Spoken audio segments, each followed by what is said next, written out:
le thème de cet après-midi, c'est la mise en scène populaire, et j'insiste sur le mot populaire, du droit et de la justice. Évidemment, Mme Brin a fait une nomenclature de certains de mes exploits professionnels, mais de façon plus sérieuse, je pense que c'est surtout le rôle à titre de procureur en chef adjoint de la commission Charbonneau que je peux vous dire qu'on a vu un bel exemple de la mise en scène populaire du droit, mais on le verra évidemment cet après-midi sous d'autres angles, de façon peut-être plus concrète et plus détaillée. Donc, avec nous, on a 5 panélistes, mais on aura 4 interventions, puisque 2 d'entre eux feront une intervention conjointe. Je vous les présenterai avant leurs interventions, mais je peux déjà vous les présenter minimalement. Donc, à ma droite, on a Mme Catherine Rossi, qui débutera. Et donc, on suivra l'ordre alphabétique inversé, parce qu'elle doit malheureusement nous quitter un peu plus tôt. À ma droite, Alex Gagnon. Et donc à ma gauche, nous avons Mme Bouchard, Valérie Bouchard. À sa gauche, Marie-Claire Bello. Et à l'extrême gauche, Pierre Barrette. Donc, j'aurai l'occasion, comme je dis, de vous les présenter, non seulement de leurs exploits professionnels également, mais aussi présenter le sujet en une phrase pour quand même pas brûler leur punch. Donc, sans plus tarder, parce qu'on est impatient de les entendre et de l'entendre, donc Mme Catherine Rossi. Mme Catherine Rossi, donc, est professeure adjointe à l'École de service social de l'Université Laval. Elle est chercheure au Centre international de criminologie comparée de l'Université de Montréal et au Centre de recherche interdisciplinaire sur la violence intrafamiliale et faite aux femmes. Comme si ce n'était pas assez, elle a non seulement un doctorat, mais 2 doctorats, donc un premier en criminologie de l'Université de Montréal et un second en droit privé de l'Université de, et j'espère que je le prononce bien, de Pau et des Pays de l'Adour en France, évidemment titulaire d'un Master 2 et d'une licence. Ses champs d'enseignement et de recherche, on va parler donc de droit pénal et criminel, de modes alternatifs de résolution des conflits, de justice réparatrice et de médiation pénale, de victimologie et de droit des victimes, de la cohabitation et la confrontation des modes de réponse pénale et socio-communautaire à la déviance et à la victimisation. C'est assez une expertise très pointue, certes. Et donc, elle enseigne différents cours, droit pénal général, victimologie, médiation, justice réparatrice, ainsi, et j'oserais dire notamment également, procédure et preuves en matière criminelle. Et elle va nous traiter de la relation, ça va être très intéressant pour débuter cet après-midi, de la relation amour-haine entre les médias et les victimes d'actes criminels, et plus particulièrement en matière d'agression sexuelle et de violence conjugale, et de certaines nuances à apporter en la matière. Et il fera évidemment un petit bilan qui s'en suivra. Donc, sans plus tarder, Mme Rossi, nous vous écoutons avec toute l'attention nécessaire. Je vous en prie. Alors, merci infiniment. Merci à toutes et tous. D'abord, je voudrais remercier de cette invitation très bienvenue. J'ai appris beaucoup ce matin avec grand plaisir. Et donc, je vais essayer d'apporter ma petite part cet après-midi. Je voulais m'excuser aussi très sincèrement auprès de vous et auprès des autres panélistes parce qu'il y a eu une petite erreur dans les horaires qui m'ont été donnés. Et donc, j'avais prévu une après-midi déjà, ce qui me retrouve en double présence. Donc, je vais devoir vous quitter immédiatement après avoir terminé ma communication. J'en suis absolument désolée. Donc, je vais prendre la parole cet après-midi pour vous emmener un peu dans mon monde, celui du terrain.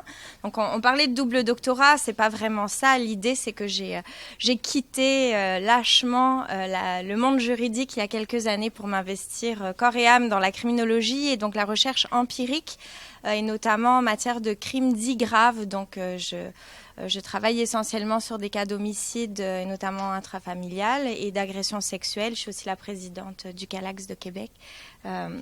Donc, plutôt investi au niveau de ce que vivent les gens, la manière dont ils se représentent eux-mêmes, leur passage à travers les institutions judiciaires et notamment en matière criminelle. Et donc, je voudrais vous parler de finalement quelque chose d'assez simple pour les criminologues cet après-midi, mais qui est compliqué quand même pour le grand public et probablement aussi pour le monde juridique. quelle est vraiment la relation entre les médias et les victimes. Et je vais parler en fait un petit peu des infracteurs aussi, des auteurs d'actes criminels. Je vais reformuler ça de manière un peu plus populaire. Peut-être est-ce que les médias, je vais poser de l'avant si vous voulez la question du sensationnalisme. Qu'est-ce qu'on sait empiriquement sur le sensationnalisme? En fait, quel est l'effet de la médiatisation de certaines affaires sur le grand public? Est-ce que la médiatisation en matière criminelle de faits divers, donc ils le sont moins pour les usagers qui les vivent bien évidemment, est-ce que ça a un impact sur leur comportement? Est-ce que ça modifie socialement les pratiques? Donc lien entre médias et criminologie. Je vais parler tout de suite, essayer de restreindre un peu le sujet parce qu'on parle de médias et de justice, de médias et tribunaux, c'est quand même très très large. On a évoqué ce matin les médias sociaux. Alors je vais parler moi des médias traditionnels en faisant tout traditionnel. Juste en restreignant, c'est-à-dire davantage les médias traditionnels, en tout cas les journaux, on parle quand même d'un nom, d'une enseigne, donc d'un espèce de code déontologique avec une hiérarchie des employeurs et un message qui est quand même des journalistes professionnels qui répondent à la fois une commande mais aussi à des obligations professionnelles versus les médias sociaux où on parle en son nom propre et où c'est pas un système nécessairement organisé. Donc moi c'est davantage du système organisé que je veux traiter aujourd'hui. Est-ce que la publication d'une information dans le journal ou à la télévision a un impact sur le comportement des gens? Je vais la reformuler autrement. Est-ce que montrer des crimes dans les journaux, ça peut inciter des auteurs à passer à l'acte? Par exemple, est-ce que mettre en scène des shootings en milieu scolaire, des tueries de masse, ça donne des idées? C'est la question qu'on se pose beaucoup. Et deuxièmement, est-ce que cette mise en scène atteint les victimes et comment est-ce que les personnes victimes de manière générale le vivent? Et je vais tout simplement vous faire une espèce d'état de situation assez rapide de ce que nous dit la recherche empirique qui est quand même assez volubile sur le sujet, qui est relativement bien faite. Alors en fait, la réponse, une tentative de réponse, juste peut-être vous poser ce qu'on sait nous en criminologie de l'autre côté de la barrière au niveau des gens. Donc alors, je vais parler dans un premier temps peut-être de l'impact des publications ou des médiatisations sensationnalistes sur le comportement des potentiels infracteurs, savoir ce qu'on en dit, répondre à la question finalement, est-ce que la violence dans les médias, ça occasionne de la violence sur le terrain? Tout le monde a tendance à penser que oui, c'est-à-dire que le sens commun aurait tendance à croire de manière instinctive que lorsqu'on publie quelque chose, une scène de crime, on va starifier un agresseur ou un meurtrier, où on va parler de la méthode de passage à l'acte, on va donner des idées à d'autres. Donc, juste rétablir, entre guillemets,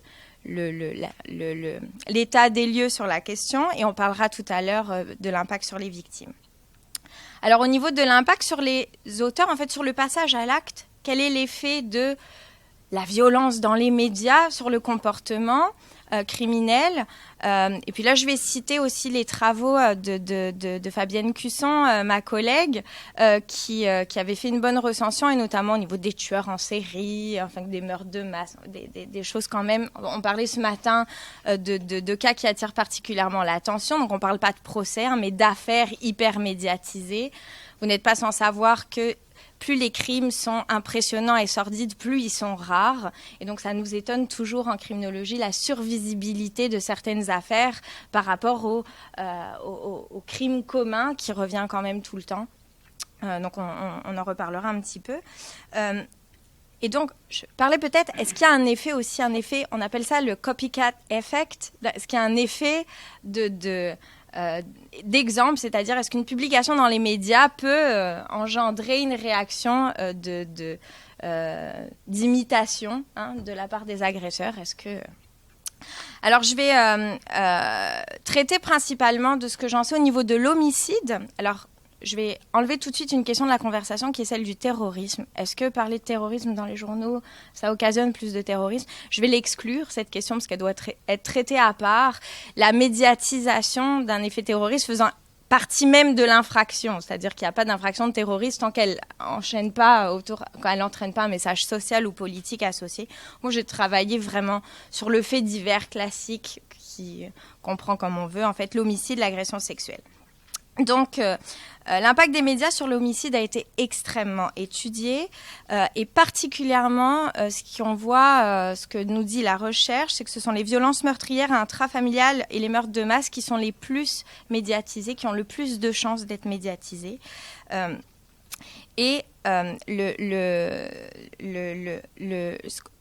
fait, je vais y aller directement au but de vous poser les résultats principaux. La réponse à la question est-ce que l'impact des médias sur le passage à l'acte est significatif? La réponse n'est pas vraiment. Il est totalement indirect. La violence dans les médias n'entraîne pas directement de violence dans le passage à l'acte. Donc voilà, ça étonne. Et pourquoi? Mais en fait, on a 2 raisons essentielles. Donc je fais un gros résumé de ce que dit la recherche, mais il y a 2 raisons essentielles à ça, 2 preuves si vous voulez. Mais la première, tout simplement, c'est que si vous mettez en scène dans les médias un passage à l'acte criminel très violent, etc., la probabilité que cette médiatisation ait un impact sur un citoyen potentiel qui devienne lui-même un super meurtrier est très faible par rapport à tous les autres facteurs de risque qui sont d'avoir un milieu dysfonctionnel, d'avoir accès à une arme. Donc je vais reformuler tout simplement. Si vous êtes tout seul chez vous avec une famille aimante, que vous prenez des vacances à Cuba assez régulièrement, que vous n'avez pas d'armes à la maison et que vous voyez les médias vous exposer des trucs horribles, vous avez beaucoup moins de chances de devenir un criminel en série, plutôt que si vous êtes dans une situation hyper criminogène qui est accompagnée d'énormément de facteurs criminogènes et que vous regardez des dessins animés ou des cartoons toute la journée, très gentils. Donc l'impact médiatique est vraiment un effet de sens commun qu'on véhicule beaucoup dans la société, mais qui criminologiquement a très très peu d'impact. Quand on travaille sur nos délinquants et nos agresseurs, on ne travaille pas sur les médias, on va travailler sur la toxicomanie, sur voilà. Tout simplement. La deuxième plus belle preuve que je peux vous... Et c'est diaboliquement simple, si vous voulez, c'est que la chute du crime, aujourd'hui, elle est totalement patente, c'est-à-dire qu'on peut vous prouver qu'il y a une chute absolument fantastique des taux de criminalité interpersonnelle dans la population. Alors évidemment, ça dépend de quel crime. Les crimes intrafamiliaux sont pas autant en baisse que beaucoup d'autres, mais le crime organisé est en baisse, donc la criminalité chute littéralement. La violence dans les médias augmente totalement, littéralement. Donc les 2 courbes se croisent et c'est pas plus compliqué que ça. Donc voilà, tout simplement les 2 grandes preuves qu'on en a. Alors je vous parlais d'effets indirects. L'exposition de la violence ou des affaires criminelles dans les médias a tout de même un effet assez intéressant. Il est indirect cependant. Donc un effet sur la criminalité. En 3 temps, donc désinhibition, désensibilisation et apprentissage de nouveaux comportements. Donc la première question, est-ce que la violence dans les médias a un effet de désinhibition sur le grand public? C'est-à-dire plus on expose de la violence, plus le grand public se désinhibe et est habitué à en voir. Donc la réponse est oui, c'est un lien direct avec certains facteurs, mais plus avec la dépressivité des gens. C'est-à-dire que on n'est pas désinhibé à la vraie violence, on devient désinhibé à la violence dans les médias.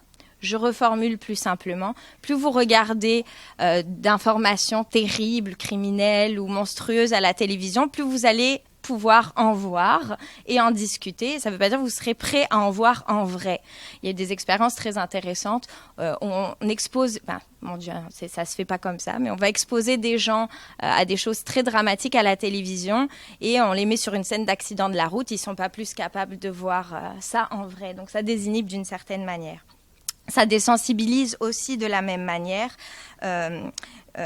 Voilà, donc, et ça va désensibiliser à certaines formes d'émotions. Ce qu'on sait, c'est que l'exposition à des choses dramatiques dans les médias va rendre plus dépressif, va créer certains problèmes. Donc, c'est pas exempt de tout effet, mais ça ne crée pas de la criminalité directe en tant que telle. Enfin, au niveau de l'apprentissage des nouveaux comportements, est-ce que de voir des comportements criminels dans les médias, ça peut entraîner de nouvelles idées sur le grand public? La réponse est oui, mais pas pour de vrai, encore une fois. C'est-à-dire que ce qui va être montré à la télé va avoir dans les journaux, va avoir plus de tendance à être réalisé dans des jeux de rôle, dans des mises en scène, mais pas pour de vrai. C'est-à-dire qu'on va jouer à reproduire pour de faux. On va un peu s'amuser, peut-être un peu plus maintenant sur Internet, mais on n'ira pas pour de vrai passer à l'acte. Donc le passage à l'acte est quelque chose qui est expliqué avec des facteurs beaucoup plus criminogènes classiques, la santé, sociale, pas nécessairement la santé mentale, d'ailleurs, la santé sociale de l'individu, l'accès à, les taux de consommation, etc., etc. Alors voilà pour les infracteurs, donc un lien à relativiser. Je suis officiellement en train de défendre les médias sur ce point. Je ne suis pas en train de dire qu'on peut être pour la violence dans les médias, mais targuer les médias de créer des passions et des carrières criminelles, le lien est totalement faux et totalement indirect. Au niveau du côté des victimes cette fois, alors là c'est une question moi qui me passionne littéralement en ce moment, parce qu'on a des rapports qui sont extrêmement flous, extrêmement dichotomiques et qui sont aussi très très étudiés, c'est très intéressant.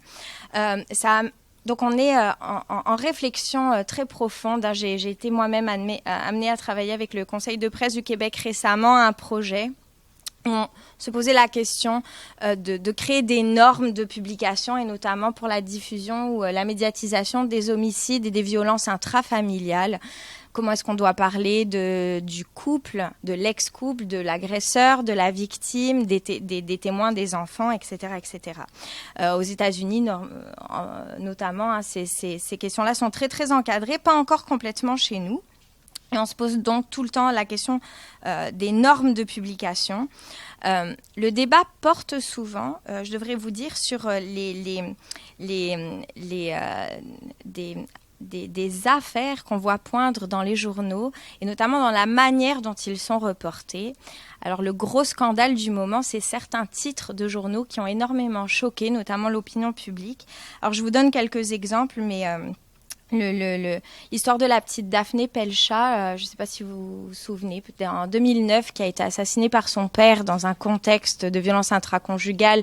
On se servait de l'atteinte à l'enfant pour atteindre la mère indirectement. Et les titres des journaux à ce titre ont été « Il adorait sa petite puce », je cite. « Daphné capotait sur son père ». Donc, ce sont ça les entrées qui avaient été faites dans les journaux. Ça avait provoqué énormément de réactions, et notamment de la part des groupes de victimes, des maisons d'hébergement, de tous les mouvements qui défendent les droits des femmes victimes de violences conjugales. Parce qu'on présentait l'agresseur comme quelqu'un qui subissait quasiment ce qu'il avait fait, en montrant davantage la relation d'amour entre le père et la fille, plutôt qu'en mettant l'accent sur le meurtre qui avait été causé. Donc, les violences conjugales, en contexte de séparation, ce qu'il faut savoir et qui est intéressant, c'est que ce sont de toutes les plus médiatisées. Donc c'est une recherche de Harper et Voigt qui nous a montré ça. Alors les chiffres sont anciens, mais ils sont toujours vrais aujourd'hui. Entre 2007 et 2012, il y a eu 26 meurtres en contexte familial au Québec. On en a eu 18 de médiatisés, ce qui est absolument énorme, et dans 233 articles différents. Donc on parle d'hypermédiatisation, mais il y a un deuxième phénomène qui est celui de l'hypermédiatisation de certains faits divers. Et donc l'homicide intrafamilial et l'agression sexuelle, c'est vraiment beaucoup plus maintenant l'agression sexuelle. Mais les violences intrafamiliales sont hyper exposées. Ça a été bien discuté ce matin, les raisons qui font qu'on accroche un sujet ou un autre. Alors, amour-haine, maintenant. Le rapport des médias avec les victimes, en fait, des victimes avec les médias, est assez flou. Le premier on va parler d'abord des réactions négatives.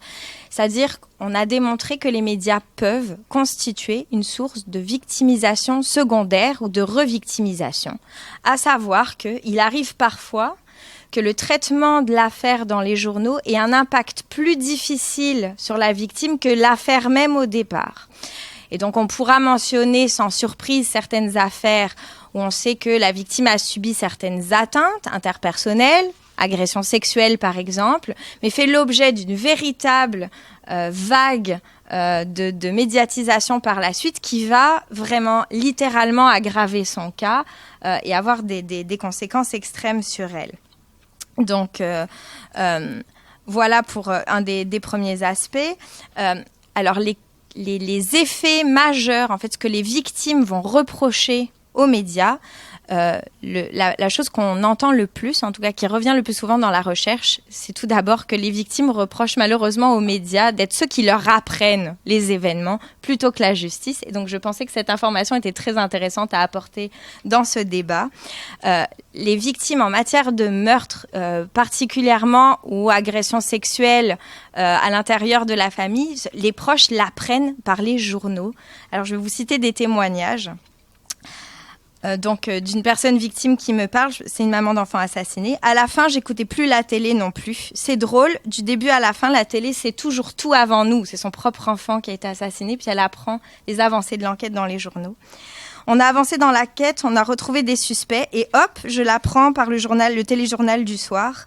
C'est incroyable. J'ai presque envie de te dire, heureusement qu'ils sont là, les médias. Au moins, on est un peu informé de ce qui se passe, parce que si on comptait sur les autres, et là on parle de la justice.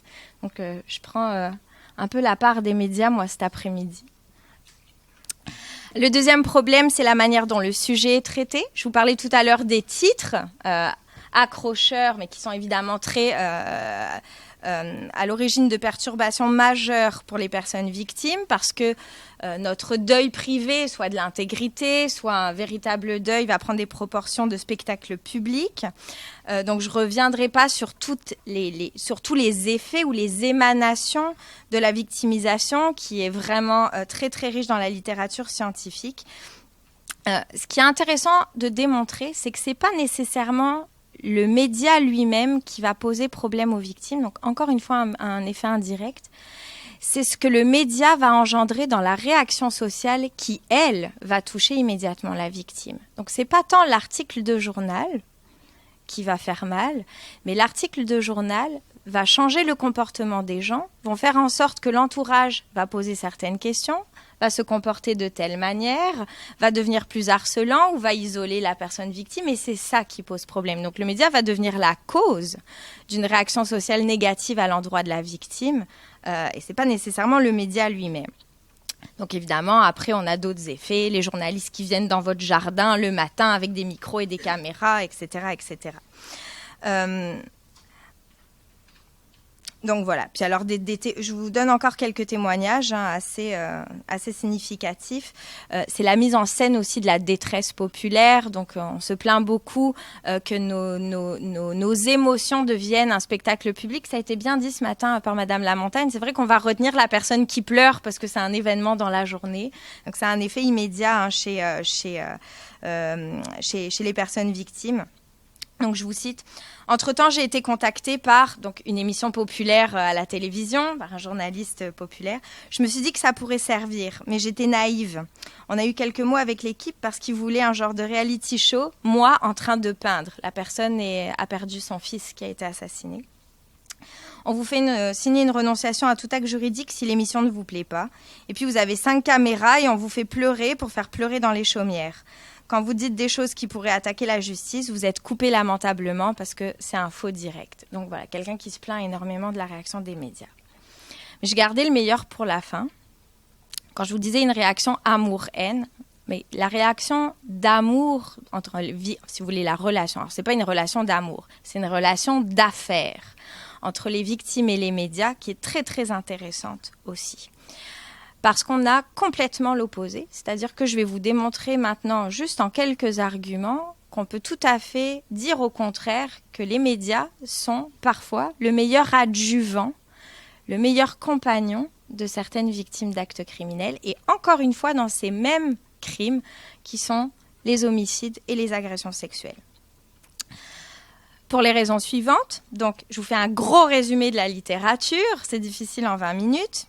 Premièrement, au niveau des agressions sexuelles et des meurtres, les médias, ce sont les véhicules qui permettent le plus de relancer des enquêtes et de servir à pousser des enquêtes endormies, des latences, etc., etc. Donc, et vous en avez probablement 1000 exemples en tête où une enquête aurait très bien pu être laissée, abandonnée, mais où l'initiative médiatique et la collaboration entre les familles et les médias vont permettre une publication qui va pousser un peu la police à agir ou le procureur à faire attention à ses mots, et ne parlons pas des juges au bout de la ligne. Donc ce premier effet-là, alors écoutez, les dernières années, je vous laisse faire votre propre liste de nombre d'exemples qu'on peut trouver de ça, d'enquêtes qui ont été relancées grâce aux médias, d'enfants qu'on a retrouvés par les médias, etc., etc. Deuxième effet, la commémoration et le rappel. C'est-à-dire que, en matière d'homicide en tout cas, pire que le meurtre, il y a l'oubli du meurtre. C'est-à-dire le fait qu'au bout d'un moment, après la médiatisation, il y a une extinction complètement de la mémoire et on passe à un autre dossier, le tsunami un tel ou le tremblement de terre bidule, qui fait que le meurtre est complètement oublié parce qu'il n'intéresse plus, ce qui est extrêmement mal vécu et qui est souvent un double deuil dans certaines familles. Et donc les médias permettent de rappeler de temps en temps. Donc on va aller contacter un journaliste ou passer dans une émission qui va rappeler l'histoire et permettre de faire revivre des choses qui sinon s'endormiraient socialement.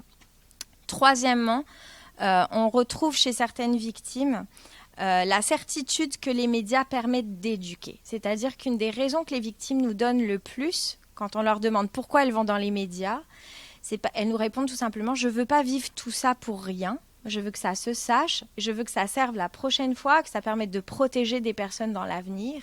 Donc je vais aller raconter mon histoire pour faire exactement ça, c'est-à-dire la rendre publique, tant qu'à la rendre publique dans les tribunaux, la rendre publique et qu'elle puisse servir à éduquer. Ça éduque par rapport à ce que j'ai vécu moi, mais par rapport aussi aux droits des victimes, aux services qui leur sont offerts ou pas offerts. C'est par les médias qu'on a découvert que, alors que vous pouvez porter plainte pour votre atteinte à la réputation pour des milliers de dollars, le meurtre d'un enfant, ça vous augure un petit chèque de $600 ou de $3000 et il n'y a plus personne qui travaille sur la question, etc., etc. Ça éduque au fonctionnement du système de justice ou au non-fonctionnement, à certains égards, du système de justice, au moyen de prévenir le crime, etc. Quatrièmement, les médias, la médiatisation de l'affaire par rapport à la victime a un incroyable potentiel humain, c'est-à-dire de déclenchement de solidarité, de déclenchement de recherche collective si la personne est disparue, d'avis de recherche, etc., de recherche de preuves, de diffusion des informations. Donc les personnes victimes vont aussi pouvoir se servir des médias comme levier. Ou, cinquièmement, ce qui revient un petit peu au même, générer un sentiment fort d'empathie sociale. Et donc ça, on en a énormément de preuves dans toutes les affaires d'agression sexuelle qu'on a vues passer à l'automne, dont je ne citerai pas le nom des victimes, mais de nombreuses plaintes qui sont rendues devant la police pour lesquelles il y a eu un abandon des procédures, où on a décidé qu'il n'y avait pas de preuves, etc. Et où les médias ont permis une forme de justice populaire. On aime ou on n'aime pas les faits. Mais donc, moi, ce que je veux juste vous apporter, c'est l'effet qui peut être mauvais, mais qui peut être aussi excellent d'aller rechercher quelque chose de différent. Et je vais aller vous en reparler dans quelques instants. Et enfin, le rétablissement personnel et la reprise de pouvoir, parce que les médias fonctionnent aussi avec la subjectivité, que c'est un des rares endroits où la personne victime va pouvoir se permettre d'être 100% subjective, ce qu'elle ne peut absolument pas faire en témoignant à la cour. Donc, quelques exemples très rapidement. Moi, je vais dans les journaux pour qu'on sache la vérité. Donc, je parle encore à une personne victime qui est dans une affaire de meurtre, un proche. La justice dit n'importe quoi. Alors moi, je ne vais pas les laisser attaquer ma fille, la dévaloriser. Ils disent vraiment n'importe quoi. Alors moi, je vais voir les médias. Là, au moins, je peux dire ce que j'en pense. Je peux vérifier qu'on ne dit pas n'importe quelle connerie sur elle. Excusez-moi le mot, je fais que citer. Deuxième extrait. Et puis moi, je me dis au moins, quand je parle de la victime dans les journaux, au moins on m'écoute. Il y a des millions de personnes qui pensent à elle à ce moment-là. On ne l'oublie pas. C'est tout. J'y vais rien que pour ça. Et maintenant, je me dis que ça vaut la peine. Quand je parle d'elle, au moins, elle est toujours présente. Donc on va chercher cet effet-là dans les médias. Un problème d'agression sexuelle cette fois. Du harcèlement au travail, ils m'ont dit que c'était la police. Alors que c'est une agression sexuelle. Tout ça, j'ai vécu tout ça pour rien. Alors j'ai appelé la journaliste de TVA. Voilà, sans commentaire. Si j'ai pas pu avoir ma justice, je vais l'avoir d'une autre manière. Et enfin, des vraies attentes, des attentes de pouvoir faire recherche sur la vérité. Donc, en conclusion, je vous dirais que ce que je voudrais, c'est peut-être relativiser la diabolisation complète des médias à chaque fois qui sont toujours attaqués, de ne pas être assez formés, d'être des petits piranhas qui viennent manger nos vies, etc. L'effet social, au niveau criminologique, il est très, très, très intéressant. Relation amour-haine, qu'il est difficile aussi en fait, qui est très facile à illustrer, mais qui est difficile à travailler. C'est-à-dire, on ne sait pas vraiment quoi faire avec ça. Ce que je voudrais vous dire, c'est qu'on a fait beaucoup de tentatives. Alors, on a commencé par se dire, il y a les bons médias et les mauvais médias. Eh bien, c'est complètement faux. Il y a ce que vous qualifieriez d'excellents médias qui fait parfois un travail de sape au niveau des personnes victimes. Et vous avez certaines victimes pour qui Jeff Fillion est un héros international parce qu'il va prendre une affaire à bras-le-corps. Alors je parle de Jeff Fillion, ça peut être, je ne les citerai pas, mais des journalistes un peu à sensation ou qui sont dans certains médias très, très particuliers. Donc, il n'y a pas de bons médias, mauvais médias. Hein. Donc, c'est un peu comme dans toutes les histoires, c'est le lien qui fonctionne, hein, le transfert entre deux personnes ou entre deux histoires. Donc, alors, on ne travaille plus nécessairement comme ça. L'utilisation des médias aujourd'hui est très intéressante donc de rechercher des normes de publication ou de diffusion, ça me paraît extrêmement difficile. Je vois mal comment est-ce qu'on pourrait imposer à certains médias de traiter les affaires de certaines manières. Je vais vous donner un exemple tout bête. Une victime m'a dit un jour, je parlais de meurtre, je me demandais comment est-ce que j'allais lui parler du meurtre qu'elle avait vécu, et j'ai dit l'événement. Pour la respecter, pour ne pas la choquer, pour respecter sa sensibilité, elle m'a regardé dans les yeux et elle m'a crié dessus en me disant « c'est pas un événement, c'est un meurtre. Il a été assassiné. » Donc moi, j'ai voulu dire un mot respectueux et j'ai provoqué l'effet contraire. Et vous avez quelqu'un sur qui il va y avoir exactement l'effet inverse. Vous allez dire meurtre et la personne va complètement se sentir un peu attaquée et démontrer sa sensibilité. Donc les médias ont ce problème-là tous les jours. C'est qu'ils n'arriveront pas à prévoir les réactions des personnes autour. Et dernière chose que je voudrais mentionner, et ça me permettrait de faire un lien avec tout ce qui a été dit ce matin, avec la diabolisation des réseaux sociaux. Ils nous embêtent donc ben, ces réseaux sociaux, qui gâchent tout, qui disent n'importe quoi, qui envahissent. Alors, on les présente comme un fléau. Je voudrais peut-être juste vous proposer une réflexion qui me vient de certains philosophes et aux criminologues, donc Verdier, Marcel Hénaff, qui ont travaillé sur quelque chose qui est très important dans mon domaine, qui s'appelle le vindicatoire. Le vindicatif, c'est la vengeance. Le vindicatoire, c'est la tentative de rétablissement de la dette d'honneur. Et aujourd'hui, nos personnes victimes dans la société, on leur dit « porte plainte ou va voir le psy ». Et on n'a aucune forme de tentative de rétablissement de cette dette d'honneur après une humiliation, l'humiliation personnelle, l'humiliation de sa famille. Et bien les journaux, les médias sociaux, pour moi, ça n'est jamais que l'équivalent du duel du Moyen-Âge, des engueulades interfamiliales ou de la vendetta corse, c'est-à-dire une autre manière de régler ces conflits qui n'est pas mauvaise, qui est tout simplement humaine et sociale. On a une justice traditionnelle, pénale, mais on a aussi une justice populaire, elle a toujours existé. Et les médias sociaux sont un moyen de l'exprimer dans un monde où le duel n'est plus autorisé, où la colère, comme dirait Marcel Hénaff, est totalement interdite. Et non seulement on interdit la colère, mais on vous envoie la traiter chez le thérapeute, chez le psy. On ne peut pas l'exprimer dans le prétoire, on ne peut pas l'exprimer dans sa famille, on peut plus se casser la figure. Qu'est-ce qu'on fait ? On l'exprime sur les réseaux sociaux. Et pour moi, c'est pas plus compliqué que ça. Et je pense qu'il y a tout un travail à faire à ce niveau-là. Non plus peut-être de les diaboliser, ces réseaux sociaux, mais de regarder le comportement des personnes, ce qui va nous en dire long sur, en fait, s'ils utilisent ce canal-là, c'est peut-être qu'ils n'ont pas d'autres canaux pour le faire. Et donc, on travaille actuellement à chercher des cellules d'expression de ce vindicatoire pour les personnes victimes qui soient différentes et qui puissent être traitées. Et la justice alternative réparatrice en faisant partie. Voilà, je vous remercie infiniment. Donc, on va passer au prochain panéliste. Donc, Alex Gagnon. Monsieur Gagnon est docteur en littérature de langue française de l'Université de Montréal, où il est d'ailleurs chargé de cours.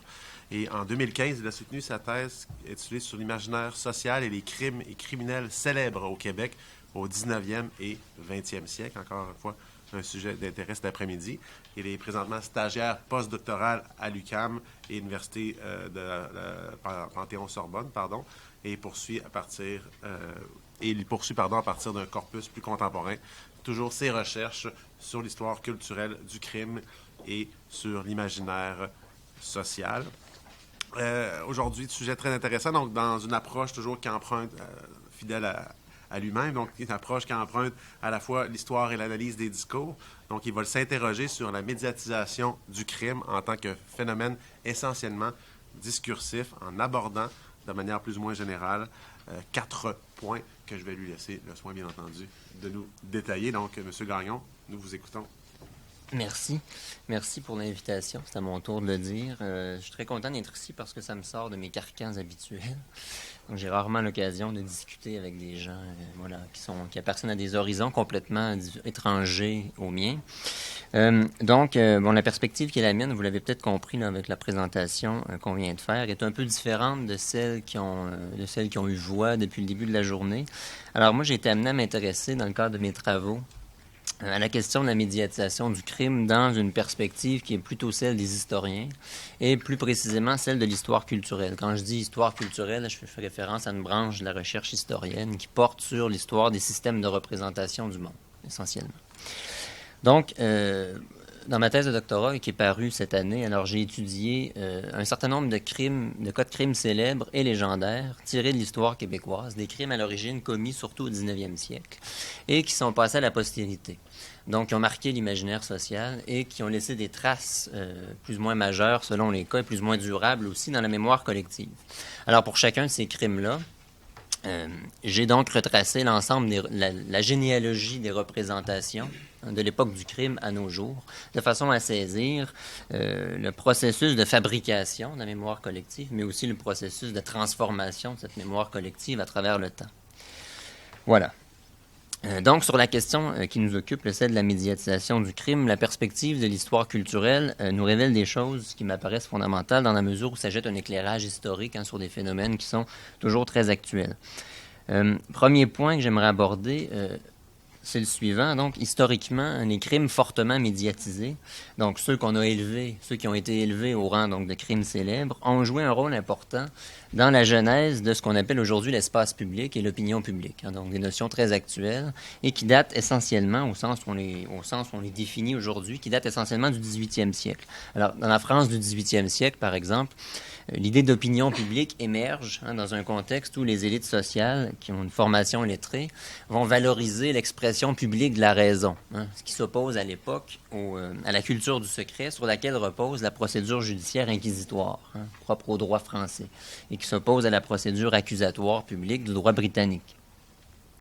Et donc, cette opinion exprimée publiquement est souvent perçue donc, à l'époque comme une opinion qui transcende les opinions particulières dans la mesure où elle est le fruit d'une réflexion rationnelle et d'autre part dans la mesure où elle fait l'objet d'une diffusion écrite, c'est-à-dire qu'elle est en mesure d'agréger un certain nombre de publics, un certain nombre d'individus autour d'opinions partagées. Et donc, dans la France révolutionnaire, cette notion d'opinion publique va devenir le nouveau moyen de légitimation du pouvoir, ce qu'il est toujours d'ailleurs aujourd'hui, à quelques nuances près. Donc, que cette opinion publique ait un fondement empirique ou que ce soit plutôt un artefact, comme on le voit souvent aujourd'hui avec l'industrie du sondage, par exemple. Et donc, ce qu'il faut voir, c'est qu'historiquement, donc, la médiatisation du crime, l'engouement pour les causes célèbres, ont joué un rôle assez déterminant donc, dans la formation de cet espace public, dans l'organisation de cet espace public.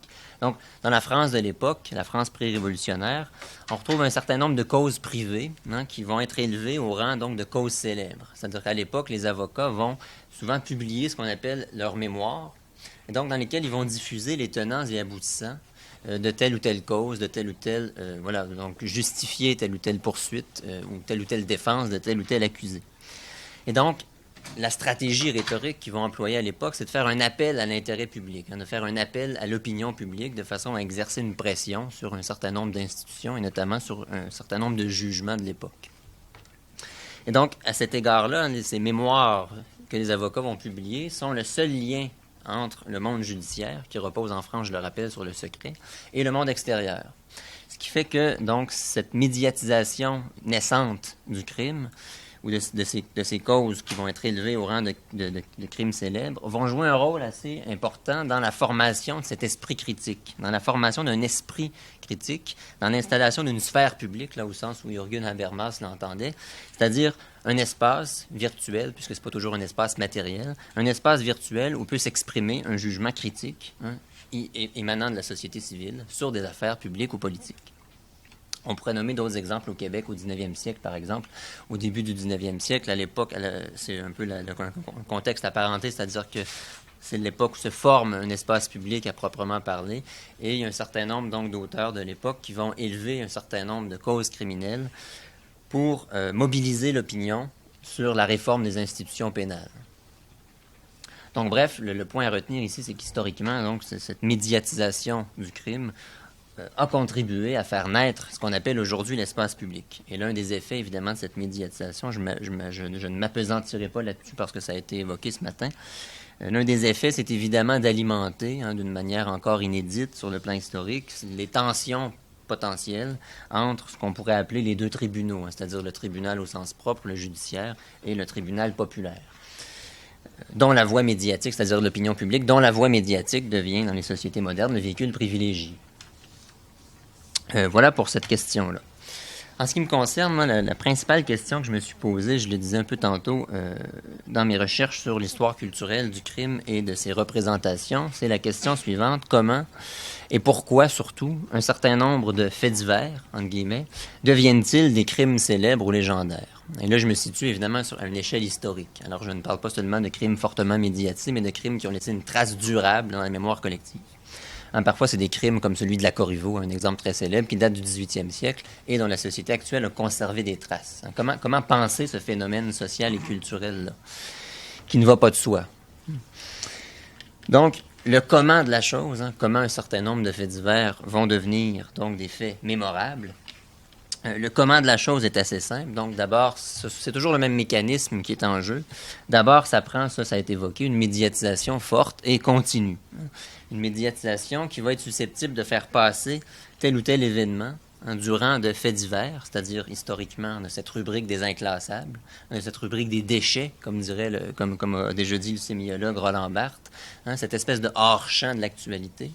Bref, ça prend une médiatisation capable de faire passer l'événement de ce statut de fait divers au statut donc de fait mémorable, c'est-à-dire en l'inscrivant dans un ensemble événementiel plus large, dans un intertexte médiatique plus large, qui va donner à l'événement une signification, qui va lui donner un sens dans un cadre, donc, dans le cadre d'un ensemble événementiel plus large, que ce soit un ensemble de faits sociaux, un ensemble de faits politiques, un ensemble de faits historiques.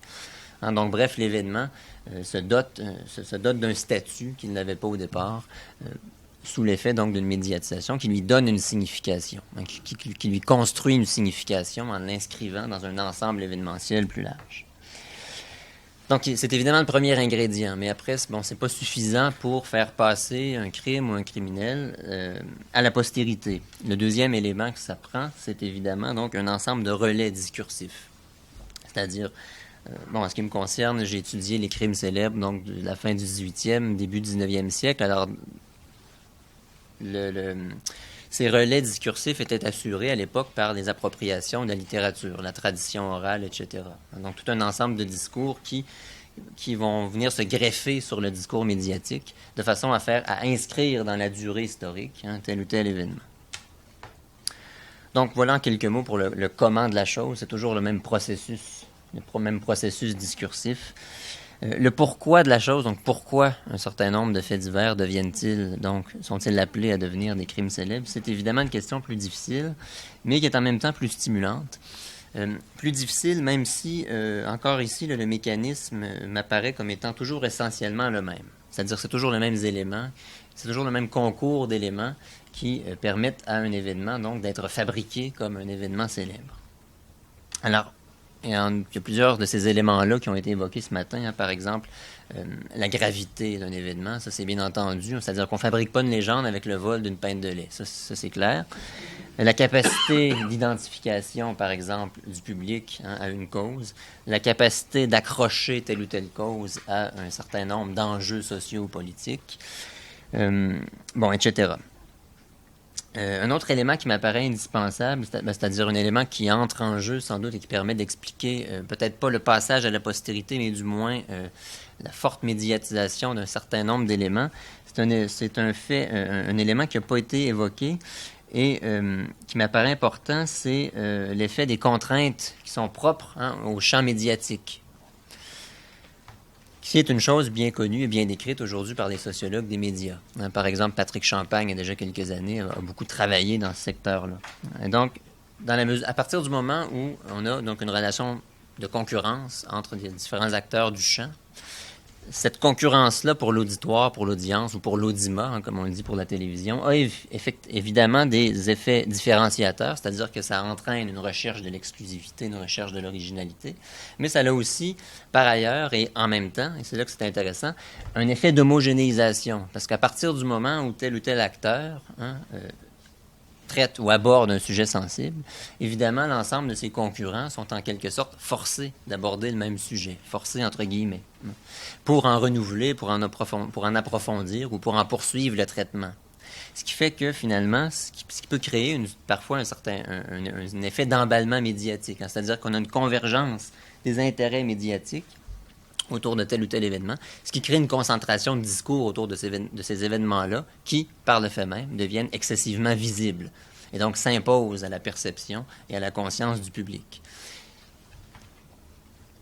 Voilà, bon, c'est ça, un point qui m'apparaît important. Mais le principal point, en fait, là, sur lequel j'ai centré mes recherches dans la perspective de l'histoire culturelle, et ça, c'est un élément qui appartient sans doute aux historiens, c'est le rôle sans doute de l'histoire culturelle de s'intéresser à ce phénomène-là. L'élément qui m'apparaît indispensable dans ce que j'appelle la légendarisation d'un crime, c'est la capacité d'un événement, c'est-à-dire la capacité d'un crime ou d'un criminel, en l'occurrence, à entrer en résonance ou en écho avec des figures préexistantes de l'imaginaire social. C'est-à-dire dont le crime en question, dont le criminel, devient conjoncturellement, dans tel ou tel contexte, dont il devient le symbole ou l'emblème, le signe. C'est-à-dire c'est des figures de l'imaginaire auxquelles il apporte une sorte de substrat historique, une sorte de confirmation historique. Et donc, c'est ce qui fait que tel ou tel crime, que tel ou tel criminel devient non plus seulement un crime, mais une représentation. C'est-à-dire la représentation de quelque chose de plus grand, la représentation de quelque chose de plus général, de plus archétypal, etc., qui lui donne donc son statut particulier. Autrement dit, devant un crime célèbre, la question qu'on doit poser, à mon avis, c'est de quoi ce crime célèbre est-il le nom? De quoi est-il la représentation, finalement? Puisque c'est ça, là est la question, me semble-t-il. Là est le cœur de la question.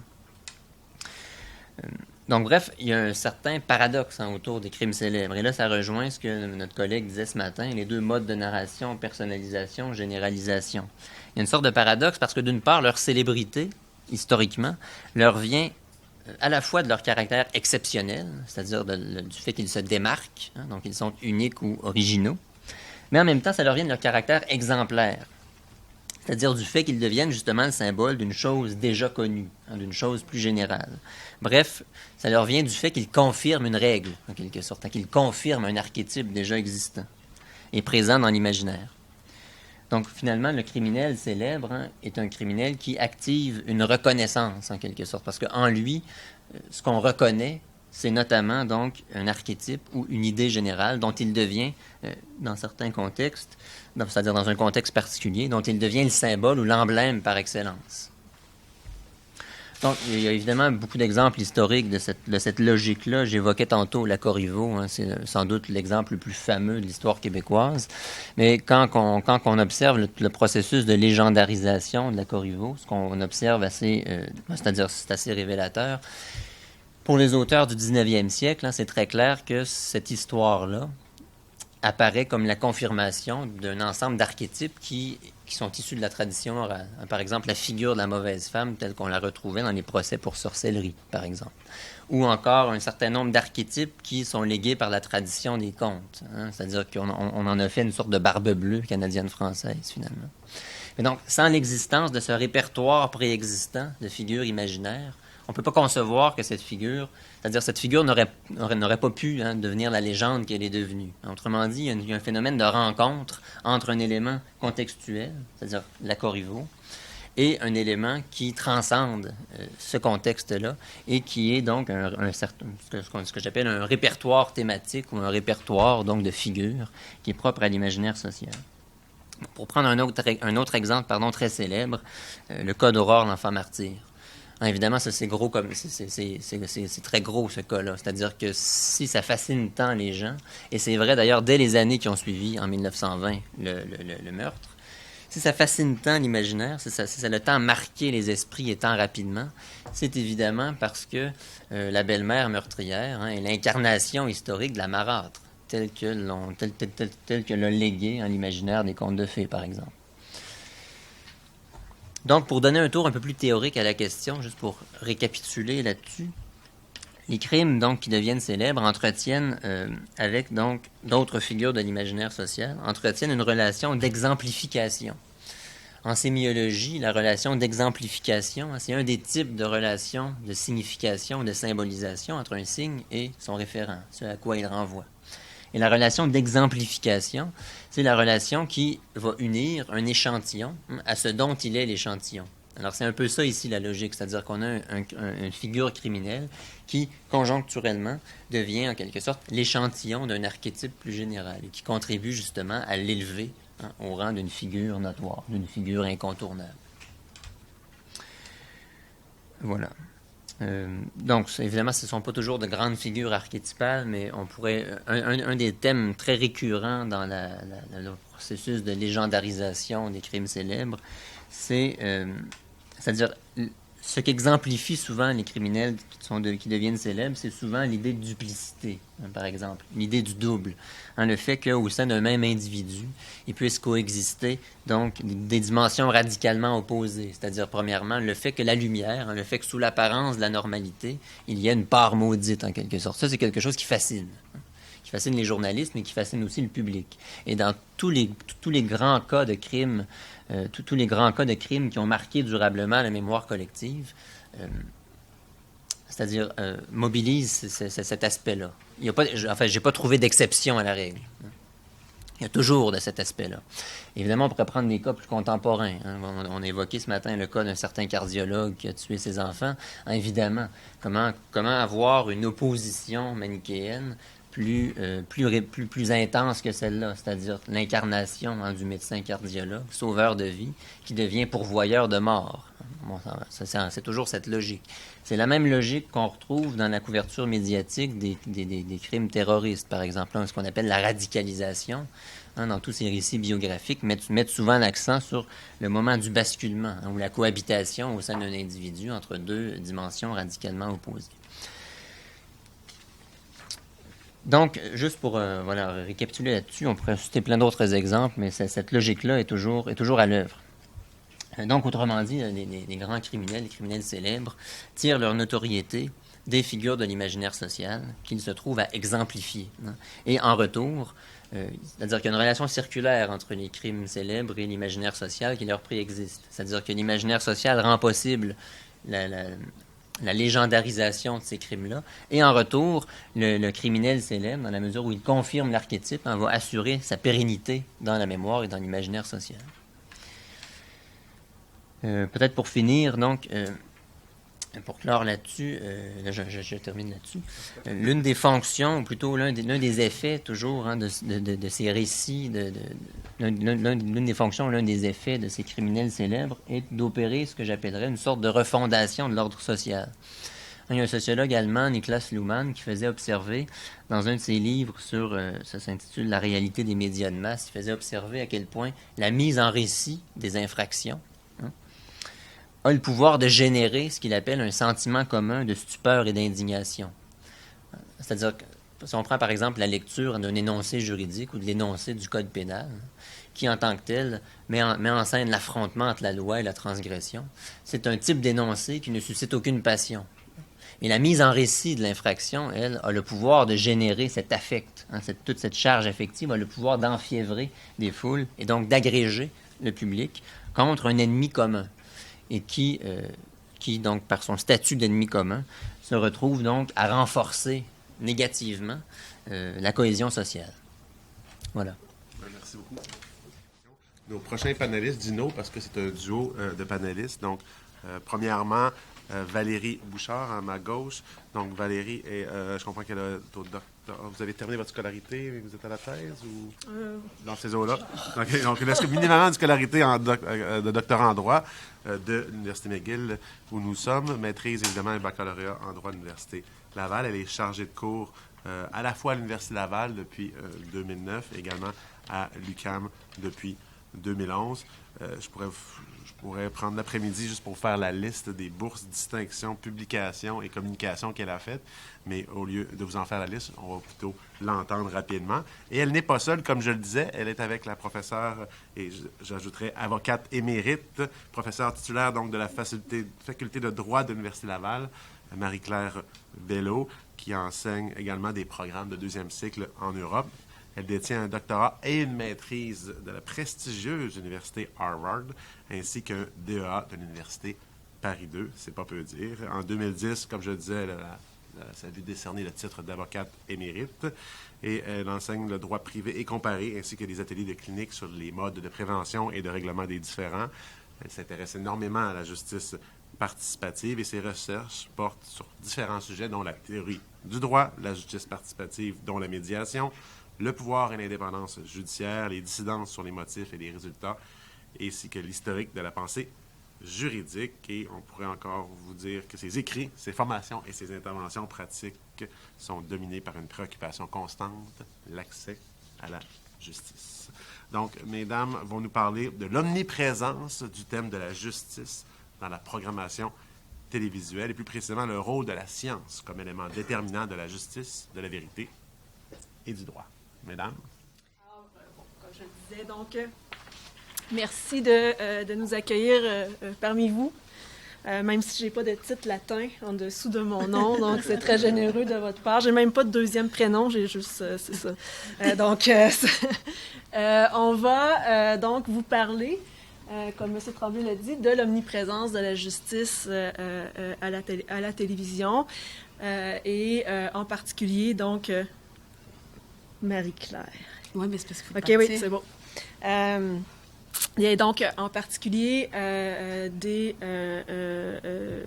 la présence donc de la science pour procurer la justice. Umberto Eco croyait que par une liste, on peut expliquer mieux une réalité, hein, que finalement la démonstration que l'on en ferait. En tout cas, il en a fait un livre de cette idée-là. Alors, je commence par une petite liste qui va sûrement évoquer certaines choses de chez vous.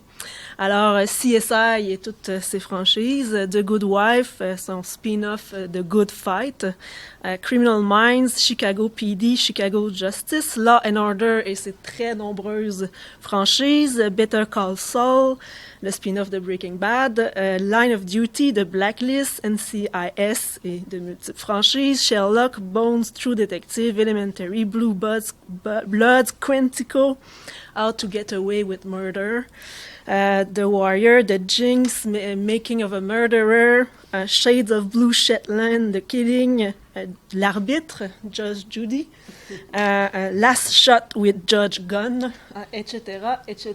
Donc, j'aurais pu continuer, en fait, pour le reste de la journée. Et je n'exagère même pas. Donc, le thème de la justice, il est omniprésent à la télévision. Donc, vous envoyez des extraits derrière nous pendant que je vous parle. Et notre objectif, ce sera tout simplement de se demander pourquoi. Donc, et en gardant en tête, comme l'écrit Guy Rocher, ce que vous aviez au début de la présentation, donc en gardant en tête que les manifestations populaires de la justice, elles peuvent donc être plus porteuses, plus riches même, ou en tout cas à tout le moins, au moins, que celles que le droit ou les arcanes plus officiels donc peuvent nous apporter. Alors, ce sera notre objectif commun, notre premier objectif commun. Et moi, mon objectif personnel, c'est plutôt d'avoir un caractère scientifique à toutes ces heures d'écoute de la télévision, donc et que je me sente moins coupable. Donc, en fin de semaine, je vais avoir le droit. Donc, la télévision, elle est fascinante, hein?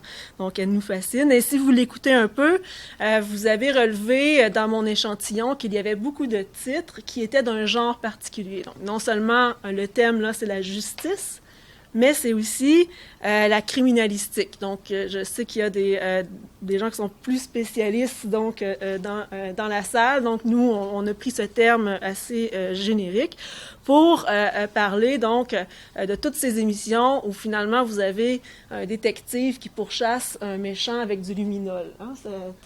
On peut résumer un peu ainsi. Donc, cette place de choix de la criminalistique dans toutes ces heures de télévision sur la justice, elle nous semble importante. Elle nous semble qu'il y a là quelque chose à entendre, que c'est un discours qui est en tout cas constamment répété et qui dit quelque chose sur le droit. Pour certains même, on pourrait même dire qu'il y a là une norme juridique, mais on n'ira pas là donc aujourd'hui. On va s'en tenir donc au fait que c'est un discours sur le droit. Alors un discours sur le droit ou une manifestation populaire de la justice à l'intérieur d'un véhicule qui est par ailleurs lui aussi approprié par la culture populaire. Donc je trouve que c'est un niveau aussi encore plus intéressant, peut-être encore plus intéressant que d'autres formes artistiques. C'est, comme je vous l'ai dit, donc un discours sur le droit qui a peut-être un impact sur le droit. Premier impact visible, l'effet CSI. Donc, on a entendu un peu parler. Je vous donne quelques petits exemples. Donc, j'invite un jour la coroner en chef dans un de mes cours pour parler aux étudiants et elle leur raconte qu'elle reçoit effectivement des téléphones de personnes qui ont vu des tests à la télévision et qui appellent pour demander pourquoi ils le font pas. Parce qu'en plus, et pourquoi c'est si long aussi ces enquêtes? Parce qu'on a une habitude de résolution plus simple. Pardon? En 44 minutes. Exact, en 44, mais non, 44 minutes, ils ont fait 48 tests. Donc, la responsable en chef du laboratoire d'études des fibres et des cheveux de New York, la police de New York, donnait aussi une conférence où elle disait « Moi, je sais que mes preuves ne sont pas si absolues, ne sont pas, absolument inattaquables. Mais les procureurs veulent ces preuves-là pour avoir cet effet, donc CSI en cours, pour provoquer cette espèce de certitude. » Et dans une conférence devant des juges américains, donc une conférencière demandait justement aux juges, est-ce que vous pensez que CSI a un effet dans vos salles de cours? Et ils ont tous levé la main. Donc il y a un certain effet. Donc, bon, je vous donne quelques exemples. C'est pas scientifique. Et comme vous le savez, c'est une distorsion un peu de la réalité. On peut le voir comme un problème, mais on peut le voir aussi comme un apprentissage à faire pour le droit sur le message qui est véhiculé donc dans cette programmation. Alors, c'est intéressant dans le cadre d'un colloque qui est sous l'égide d'un projet d'accès au droit et à la justice. Oh, je suis désolée. Enlève-le. Ah, c'est mon fils qui l'a fait, puis ça s'est terminé assez tard. Donc, dans un colloque sous l'égide du droit et de l'accès au droit et à la justice, c'est intéressant aussi de constater que, finalement, ça a pris beaucoup plus de temps, oui, je vais me dépêcher, oui. Que c'est la procédure qui est mise de l'avant dans une émission comme CSI, alors que la procédure, c'est souvent celle que l'on accuse, que l'on met au banc des accusés des difficultés d'accès à la justice, notamment l'accès intellectuel à la justice, donc cette procédure qui est compliquée, etc. Alors, il y a une confrontation là entre quelque chose qui est un peu inaccessible dans la réalité et qui se résout si facilement dans la fiction. Et d'autre part, lorsque vous avez entendu mon énumération, vous êtes probablement dit, il y a beaucoup de ces séries-là qui sont des séries policières, où on ne voit pas effectivement d'avocats, de salles de cours, de juges, etc. En fait, notre point de vue, c'est que plutôt, il y a toujours un procès sous-entendu dans chacune de ces épisodes-là, et que la procédure est celle qui raconte l'histoire du crime. Alors, 2 éléments, donc. Premier élément, le procès sous-entendu, le spectateur est placé comme le juge, Et comme dans une procédure accusatoire, vous avez donc les différentes thèses de la cause qui vous sont présentées alternativement tout le long de l'épisode jusqu'à la fin où le spectateur pourra rendre son jugement. Et c'est la procédure qui raconte cette histoire du crime qui est en fait une vérité du crime. Et si vous prenez CSI, qui est mon exemple, l'exemple que j'ai en tête, comme vous le voyez, si on regarde la structure de ces épisodes-là, on commence toujours par le corps de la victime avant le générique. Et là, vous avez la réalité de ce crime-là. Il y a vraiment un crime qui est survenu. Et on termine l'épisode par l'aveu c'est un condamné, ce n'est même plus un accusé, un coupable, dans la salle d'interrogatoire. Tout ce travail-là étant fait par des policiers qui sont aussi des scientifiques, mais c'est assez mystérieux quelle a été leur formation, là. Ils peuvent tout faire, même courir avec des talons hauts et tout.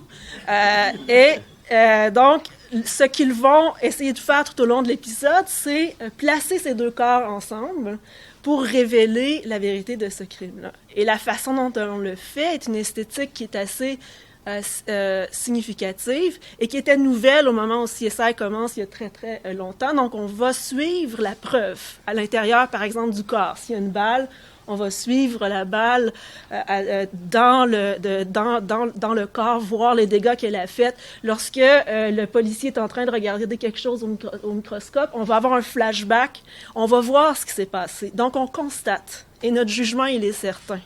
Il n'y a pas de doute, il n'y a pas de subjectivité, il est objectif et il est toujours entouré de cette science. Et souvent, vous aurez des dialogues où on dira « tout ment sauf les preuves ».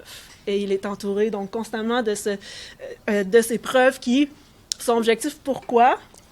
Et je me dépêche parce que je ne veux pas que monsieur manque de temps.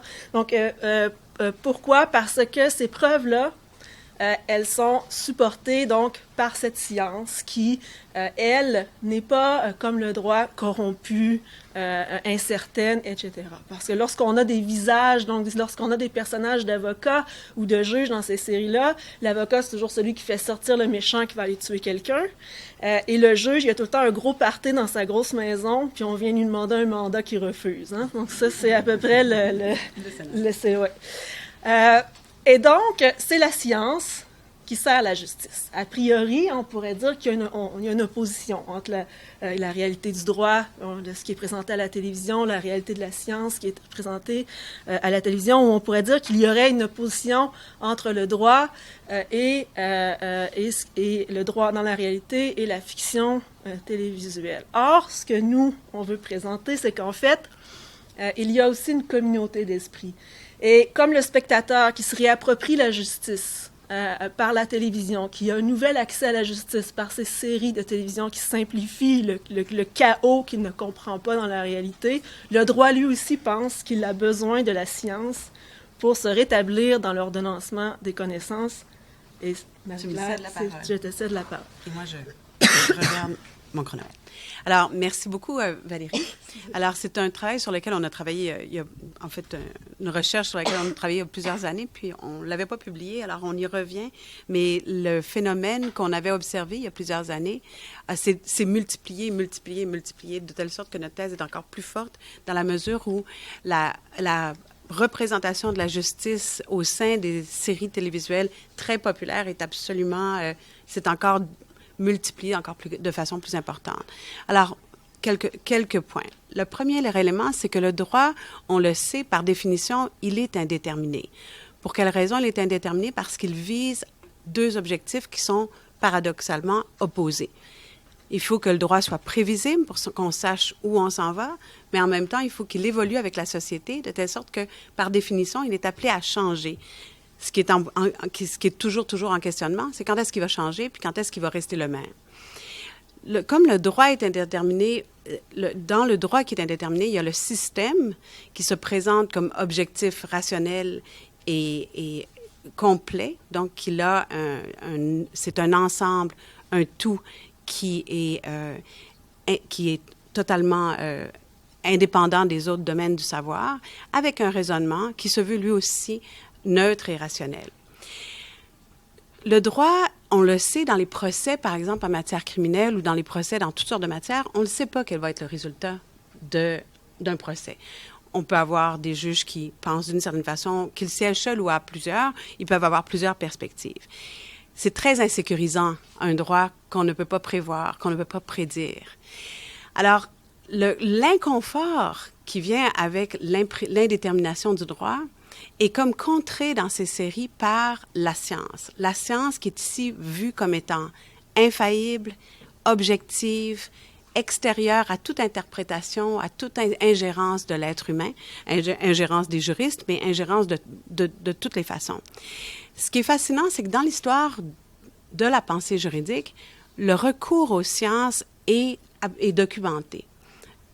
Quelques exemples suffisent. Les legal realists, dans le début du 20e siècle, au moment du New Deal, vont se tourner vers les sciences sociales pour essayer de trouver des réponses à un droit qui ne donne pas de réponse spécifique. Alors, quand les cours aux États-Unis vont battre en brèche toute la législation sur le New Deal, les juristes vont se tourner vers les sciences et surtout des études empiriques pour essayer de trouver des raisonnements qu'on peut présenter au cours pour essayer de trouver une façon de déterminer le droit. Les juristes inquiets vont faire la même chose avec le classicisme juridique dans quelques années précédemment. Puis si vous regardez le courant Law and Economics aujourd'hui, où on se tourne vers la science économique, on a tout le temps l'espèce de même instinct d'aller vers quelque chose qui va nous donner des réponses. Ce qui est fascinant, c'est que dans tous ces mouvements-là, on est capable de démontrer que les autres sciences ne sont pas plus déterminées. Il y a des écoles de pensée, il y a des querelles de méthodologie, il y a des approches qui sont très contrastées et qui laissent supposer que si on choisit un courant en sciences économiques plutôt qu'un autre, on va arriver à des résultats totalement différents. Alors, cet instinct de tourner, lorsqu'on ne peut pas avoir de réponse par le droit, de s'en aller vers les sciences, c'est une approche qu'on connaît de toujours, mais qui ne marche pas. Et on la voit se représenter et recommencer constamment dans le contexte des émissions télévisuelles, parce que ça nous donne un sentiment de sécurité, de certitude, de la capacité de prévoir quel va être le résultat. Puis, il y a toujours un sous-texte qui est extrêmement moralisateur, qui est à l'effet qu'on va vous prendre. Peu importe comment, quand, on va vous prendre. Puis regardez l'émission Bones, ça peut être 25 ans après. Puis même les petits insectes qui vont avoir dévoré le corps vont pouvoir vous donner la réponse de façon très claire. Alors, cette espèce de volonté d'essayer de trouver des solutions puis des réponses, sans penser que le droit, par définition, c'est fait par des hommes et des femmes, c'est appliqué par des hommes et des femmes, et c'est interprété par des hommes et des femmes, alors que par définition, ça ne peut pas faire autrement qu'être déterminé, et que ce qui sauve le droit, c'est précisément cette intervention humaine, parce qu'autrement, ça donnerait lieu à toutes sortes d'injustices, que cette volonté-là, on essaie toujours de la contrer par un mécanisme. Dans ces émissions-là, c'est la science qui prend tout le terrain. Alors, merci beaucoup. C'était pour être sûr que je Donc, sans plus tarder, comme je vous dis, peut-être on gardera les questions pour la fin. Donc, monsieur prochain et dernier panéliste, dernier mais non le moindre, Pierre Barrette, donc, qui est professeur à l'École des médias, qui est une école de l'Université du Québec à Montréal.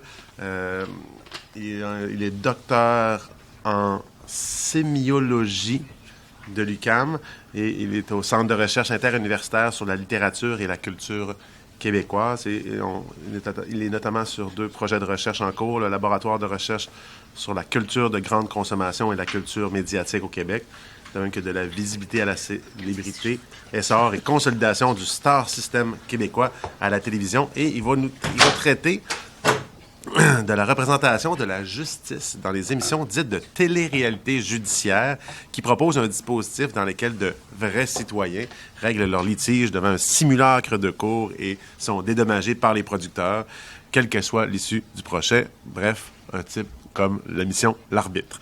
Donc, sans plus tarder, M. Barrette, nous vous écoutons avec passion. Bon, alors, je vais faire les remerciements habituels. Je suis très content d'être ici, même si je suis complètement en dehors de ma zone de confort. Je suis ici depuis ce matin, j'entends des communications qui sont extrêmement intéressantes, vraiment très, très, très riches. cet après-midi, le panel, je suis tout à fait honoré de participer à un panel qui laisse la place à des présentations aussi brillantes. Je suis un spécialiste de la télévision et non pas du droit, donc j'ai aucune compétence spécifique pour parler du droit. Par contre, je crois avoir quelques compétences pour parler de la télévision, puis je pense que ma présentation va assez bien s'insérer dans la continuité de celle de mes deux prédécesseurs. Puisque je vais parler effectivement de la représentation populaire de la justice et du droit à la télévision, mais plutôt dans une perspective que j'appelle de télé-réalité que de fiction. Vous avez présenté ces émissions-là comme dans une espèce de package, là. Puis c'est tout à fait normal de le faire comme ça. Moi, je suis peut-être un petit peu plus frileux sur les distinctions, sur les limites et sur les genres, puisque c'est mon domaine, c'est l'histoire et la poétique des genres télévisuels. Donc, pour moi, le passage de la fiction à la télé-réalité a son importance, et c'est ce que je vais essayer très, très, très modestement d'étayer aujourd'hui, puis de présenter. Donc, on peut peut-être commencer par la première. Je pense que on fait vraiment la suite avec ce qui a précédé, dans le sens où, pour moi, c'est mon postulat de départ, puis c'est ça à partir de quoi je travaille.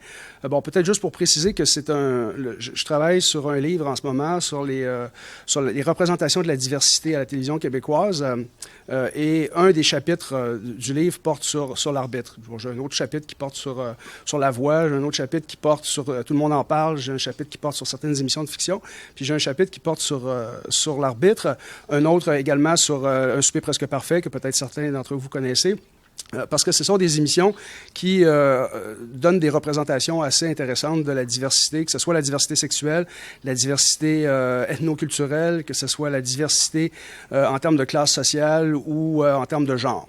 Voilà. Alors, il me semble que cette question-là est très bien représentée par une émission comme l'Arbitre. Donc, je pars du postulat de départ suivant. Donc, la connaissance que le public développe du droit et sa perception du système de justice est largement tributaire de la médiatisation du dispositif judiciaire qu'on en fait. Alors, aussi bien du point de vue, aussi bien par la fiction, par l'information, mais aussi par d'autres types de dispositifs, d'autres types d'émissions, notamment des émissions de plateau, comme celle dont je vais vous parler aujourd'hui. Il me semble, c'est une intuition que j'ai, peut-être que certaines personnes parmi vous mieux informées pourraient me contredire là-dessus, mais j'ai l'impression que la représentation que le grand public se fait du système de justice est beaucoup plus déterminée par les émissions de télévision et par la médiatisation qui en est faite que par une connaissance réelle du système judiciaire. Je pense que les gens qui travaillent dans les cours ici doivent le savoir, quand il y a des gens qui sont amenés à aller à la barre, par exemple, et tout ça, réagissent comme s'ils étaient dans un soap américain ou dans une émission américaine en disant « votre honneur », bon, des choses comme ça, alors que, dépendamment des systèmes de loi, les gens doivent interpeller le juge de différentes façons. Bon. Je pense que vous comprenez un petit peu ce que je veux dire un petit peu par là. L'impact de la médiatisation de la justice est très certainement important. Alors, je vais passer très rapidement sur la prochaine diapositive. C'est pour montrer qu'effectivement, historiquement, aussi bien dans un contexte américain, hollywoodien, de production de télévision américaine qu'au Québec, les émissions de fiction, donc les séries dramatiques judiciaires ont toujours eu une place très importante. Ça a commencé dès les débuts de la télévision américaine, des émissions dans les années 50, dans les années 60. Aujourd'hui, par la liste qu'on nous a présentée tout à l'heure, c'est encore plus manifeste. C'est un genre qui est extrêmement prégnant et qui a été, je pense, qui a eu une influence importante dans la manière dont on conçoit et qu'on se représente le système de justice. Par contre, il y a un passage qui s'est opéré à la télévision depuis environ une quinzaine d'années, qui est un passage je dirais, où on passe du règne de la fiction à un nouveau règne qui est celui de la télé-réalité. Puis là, bon, je parle de règne, j'y vais peut-être un petit peu fort, mais c'est vrai que si vous faites l'observation, c'est ce que j'ai fait dans plusieurs recherches que j'ai effectuées, quand on fait une observation des grilles de programme, par exemple, comparer des années 90 avec des grilles de programme des années 2010, donc contemporaines, il y a une disproportion très, très, très importante aujourd'hui surtout sur les chaînes américaines, en faveur des émissions de télé-réalité par rapport aux émissions de fiction. Alors que les grandes émissions qui récoltaient les codes d'écoute dans les années 80 et 90 aux États-Unis étaient les grandes séries de fiction, ce qu'on appelait les nighttime soap.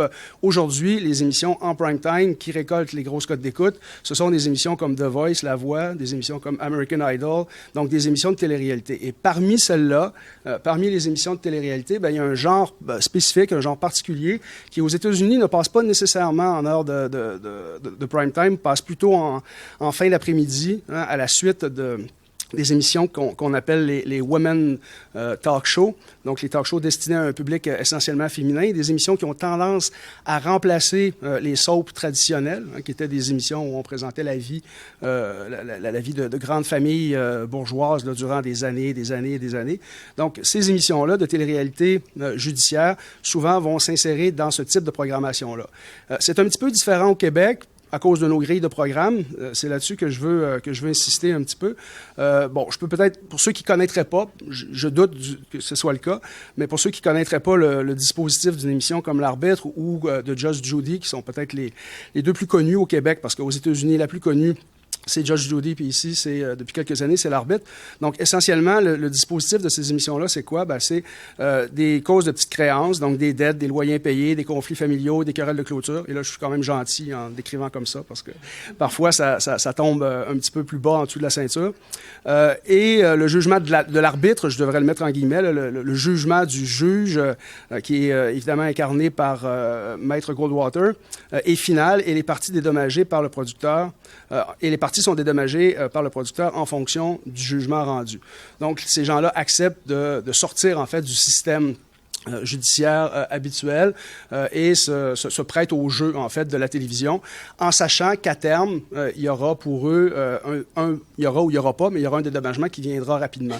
D'ailleurs, c'est la publicité que ces émissions-là construisent autour du dispositif de l'émission. Alors, moi, je m'intéresse bien sûr à l'émission en elle-même, puisqu'elle nous dit du rapport de la télévision avec le système de justice, mais je m'y intéresse aussi, bon, dans une perspective d'historien de la télévision et de quelqu'un qui s'intéresse aux grilles de programmation. Ici, je vous ai présenté, c'est peut-être un petit peu difficile à voir, là, mais je vous présente la grille de VTélé, parce que L'Arbitre est diffusé à VTélé. Est diffusé, et là, c'est la grille de cet hiver. Donc, la grille a changé, je pense, la semaine dernière, il y a 2 semaines. Ça, c'est la grille de cet hiver. Et vous voyez que l'arbitre, là, dont on voit le joli visage en plein cœur de la grille, est extrêmement présente parce qu'elle est là, en fait, de 7h à 20h, tous les soirs de semaine. Hein. Et elle fait, c'est ce que je dis ici, donc les rediffusions quotidiennes de l'arbitre durant tout l'hiver sont au cœur de la programmation de V et font la transition entre des émissions de plateau centrées sur diverses formes de conflictualité. Vous avez, par exemple, la guerre des clans, hein, où supposément on a 2 familles qui jouent une contre l'autre, et vous avez tout de suite après l'émission, bon, cet hiver, c'était Coup de foudre. Puis après ça, à 18h30, c'est l'émission Le souper presque parfait, où on place des gens ensemble en situation de commensalité. Puis là, on les regarde se disputer, se battre un petit peu, ne pas être d'accord sur les goûts, ne pas être d'accord sur les façons de faire et tout ça. Donc, c'est une forme de conflictualité douce, je dirais. Et l'arbitre prend en quelque sorte par la main les spectateurs à ce moment-là et les amène vers la programmation de soirée. La programmation de soirée, elle, est constituée essentiellement d'émissions de police ou de justice américaine, où là, on entre de façon peut-être un petit peu plus hard dans le discours judiciaire, légal et policier. Donc, cette émission-là a véritablement une fonction du point de vue de la logique de programmation. Hein, on appelle ça des trailers, hein, ou des trains de prime time. On prend les gens à la sortie du souper, encore assis en famille, en train de manger avec la télévision ouverte, et on les amène vers la programmation de soirée.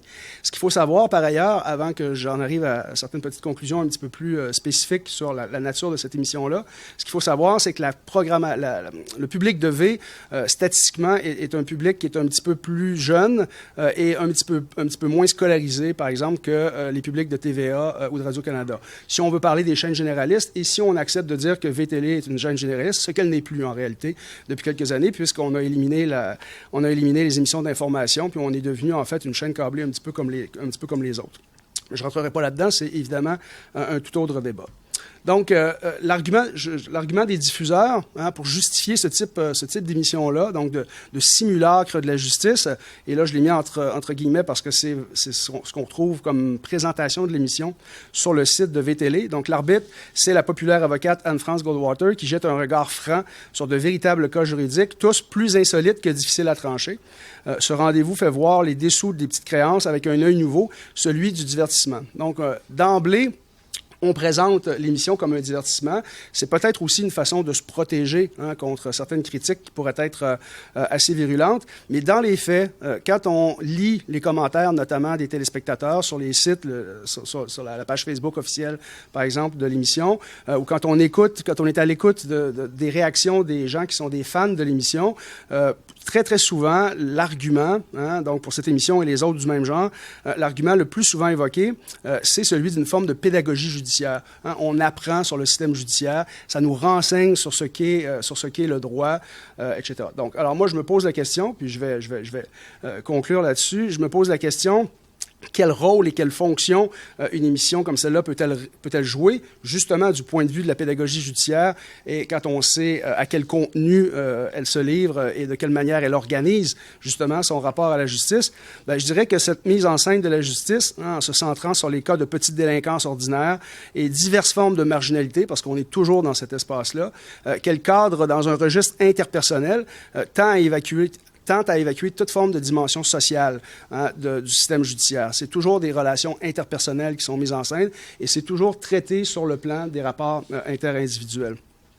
Qui plus est, la figure de l'arbitre en mère sévère mais aimante, c'est l'idée du tough love, là, habité davantage par les principes du sens commun, quand elle se fâche, là, c'est rarement pour un point de droit, c'est plutôt parce que ça la scandalise, ça la fâche, puis ça ne correspond pas à son système de valeurs. Donc, par les principes du sens commun que le cadre égal strict, contribue à faire en sorte que les actions des individus sont évaluées du point de vue de la responsabilité personnelle. C'est toujours sur le plan de la responsabilité personnelle qu'elle harangue les participants et jamais sur celui de dynamiques plus complexes, notamment des dynamiques de classe sociale, des dynamiques de relations de classe, bien sûr. Alors, finalement, il me semble qu'il en résulte, au total, une conception de la justice privée, donc rapide et efficace, comme supérieure au système de justice publique, qui est lent et complexe, où triomphent en quelque sorte les principes néolibéraux de responsabilité individuelle et de gouvernance de soi, particulièrement cohérents avec l'esprit de la chaîne de VTL, qui est tout à fait dans cette mouvance très, très néolibérale, très, très proche de la programmation américaine et qui essaie de s'insérer, de jouer un petit peu le jeu, en fait, de la télévision américaine en sol québécois. Voilà, merci. Quelqu'un veut intervenir? Commenter, peut-être? Oui, allez-y. Donc, c'était juste pour rebondir sur un point que M. Gagnon, vous aviez relevé sur la question de la duplicité et du contraste, dans le fond, qu'on retrouve dans ces causes célèbres. Et ça me faisait penser, en fait, à une question qu'on n'avait pas eu le temps, dans le fond, de compléter. Alors, je triche un petit peu parce que je serais intervenue dans l'autre. La façon dont, et je suis moi-même en réflexion là-dessus, là, sur comment les journalistes couvrent, j'ai pas de réponse, c'est pas un objet de recherche, c'est vraiment une réaction de spectatrice, là. On va voir une manchette, justement, comme celle que Mme Rossi nous avait citée tout à l'heure. Il adorait sa petite puce pour décrire un père qui a assassiné sa fille. Et là, c'est perçu par des proches de victimes ou par des associations de proches de victimes comme presque une valorisation du père, ou alors que c'est peut-être plutôt, puis là je regarde Stéphane parce que c'est le journaliste de service, c'est peut-être plutôt le journaliste qui fait ressortir ce caractère vraiment insolite, inattendu de duplicité. C'est peut-être plus de l'étonnement ou pour faire ressortir ce qui est inattendu, plutôt que de dire, ben regardez, c'était quand même un homme. C'est pas pour l'excuser, dans le fond, qu'on fait ça. Là. Moi, Effectivement, bon, premièrement, peu de gens le savent, mais les journalistes qui couvrent les procès ou les faits divers, en fait, n'importe quoi, les journalistes n'écrivent pas les titres dans les journaux. C'est écrit par les chefs de pupitre, par les éditeurs. Alors, blâmez pas les journalistes quand vous n'aimez pas le titre. C'est plate à dire, mais ça fait partie de ce qui nous frustre dans notre propre travail. C'est que des fois, on prend le journal le lendemain et on se dit qui est-ce qui a écrit ce titre-là? Ça ne reflète pas mon article. Malheureusement, c'est nos patrons. Ça, c'était une parenthèse. Mais je dois quand même revenir toujours sur cet exemple-là. Quand on n'aime pas la représentation de la nouvelle dans le journal, on a tendance à blâmer le journaliste. Mais des fois, c'est la nouvelle qui cause problème. On l'aime pas, la nouvelle, alors on blâme le journaliste. Un petit peu ça rentre beaucoup en ligne de compte. J'aimerais quand même ça revenir sur le panel et la façon que la justice est représentée à la télévision. Je pense qu'on peut s'entendre la plupart pour dire que c'est très caricatural. Un procès qui est un meurtre, un procès, puis tout est réglé en dedans de 48 minutes à télé. Je vais vous dire que la façon que les journalistes sont représentés dans ces émissions-là, c'est pas tellement plus gratifiant envers nous autres. Moi, ce qui me préoccupe, c'est... J'enseigne à l'université en droit. Et ce qui me préoccupe beaucoup, c'est que pour ceux et celles qui n'ont pas dans leur famille, dans leur milieu, dans leur environnement, des personnes qui travaillent dans le milieu judiciaire ou dans le milieu juridique, ils m'arrivent avec beaucoup de présupposés, mais vraiment, et je trouve que ça empire. D'abord, on sait qu'avec CSA, il y a eu une augmentation faramineuse des demandes en criminologie, mais vraiment quelque chose de spectaculaire, au point où on a un nouveau programme à l'Université Laval qu'on n'avait pas avant, mais qui est extrêmement populaire. Mais les jeunes veulent aller en criminologie à cause de ces émissions-là. Et quand ils m'arrivent en classe, ils ont vraiment des idées sur le droit qui sont fondées sur cette culture populaire, avec très peu d'éléments pour faire un contre-discours, si on veut. Et ça, je dois admettre que je trouve ça difficile. Vous écoutant, est-ce qu'on a raison d'avoir l'impression que cette mobilisation de la science ou du sens commun ou de l'image du héros ou du monstre, est-ce que c'est pas justement... on a l'impression que c'est une sorte de recherche d'un paradis perdu, le paradis perdu du droit qui serait déterminé, certain, qui prescrirait les conduites avec une certitude quasi mécanique. Et est-ce que c'est pas... On l'a cru longtemps. Comme on l'a cru longtemps et comme souvent on a l'impression... Tout le 20e siècle, ouais. C'était l'idée que c'est des applications mécaniques de règles qui sont applicables. Ça a été longtemps le mythe du droit et ça perdure. Et donc, c'est parce qu'on pense que le droit est pris en défaut parce qu'il ne livre pas ce type de résultats. En fait, c'est ma question. Mais moi, je pense qu'encore là, oui, c'est tout à fait. Mais je pense qu'encore là, on le regarde avec des yeux de juristes, c'est-à-dire avec des gens qui ont des connaissances en droit. Et fondamentalement, il y a tout simplement un besoin d'être assuré. Qui peut-être n'est pas nécessairement par rapport à la vision du droit. Je ne pense pas que dans la population, on va nécessairement avoir une conceptualisation du droit ou de ce qui devrait être. Et une des choses que je remarque moi-même comme spectatrice, c'est que ce sont toujours les mêmes crimes qui sont répétés dans la fiction, dans les documentaires, puis ils sont repris dans la fiction, on les voit dans les différents aussi documentaires, et éventuellement on les connaît les crimes, on sait comment ils se résolvent, mais on les réécoute pareil dans toutes ces autres structures narratives-là, et ça apporte encore un autre niveau de côté de sécurité, de côté rassurant. On va les prendre. Oui, parce que tout d'un coup, il y a quelque chose qui se comprend, qui se règle à l'intérieur de 41-44 minutes. Imaginez le désarroi du public qui dit que comment ça se fait que nous, nos vrais criminels, on les prend pas. Oui, c'est là. Oui. Est-ce qu'il n'y a pas un décalage là, dans les commentaires dont je parlais tout à l'heure sur les médias sociaux en lien avec l'émission, un commentaire qui revient souvent, c'est pourquoi Mike Goldwater ne se présente pas en politique à nous faire un sérieux ménage. Ça va peut-être arriver. Est-ce que vous pensez que le fait que justement la justice se fait derrière des portes closes, récemment, d'ailleurs, les règles de pratique, je ne vais pas rentrer dans le détail, mais le juge en chef, l'ancien juge en chef avait interdit de diffuser les extraits de témoignages et tout. Donc, contrairement peut-être aux États-Unis, au Québec, la justice se fait derrière les portes closes. Donc, pas de caméra en salle, pas d'extraits de témoignages et tout. Donc, est-ce que ça crée... Pensez pas que ça crée une espèce de vide qui fait en sorte qu'on a encore plus de place pour des spectacles comme ça? Et là, les gens, c'est la seule image qu'ils ont de la justice et ça vient un peu peut-être entretenir certaine forme de cynisme, parce que c'est sûr que ça serait peut-être pas aussi intéressant d'avoir un procès qui dure 3 semaines alors que ça avance à pas de tortue versus un dossier qui se règle en 10 minutes. Ben moi, j'aurais le goût de vous relancer puis de vous dire, trouvez-vous que la commission Charbonneau, elle a vraiment aidé beaucoup? Moi personnellement, c'est pas moi qui... Moi, personnellement, faut comprendre qu'on est arrivé, les caméras étaient déjà installées, la salle des médias et tout. Oui. Moi, personnellement, je n'étais que simple procureur, du moins au début, à tout le moins. Je trouve que c'était pas l'idéal parce qu'en matière criminelle, c'est un fardeau hors de doute raisonnable.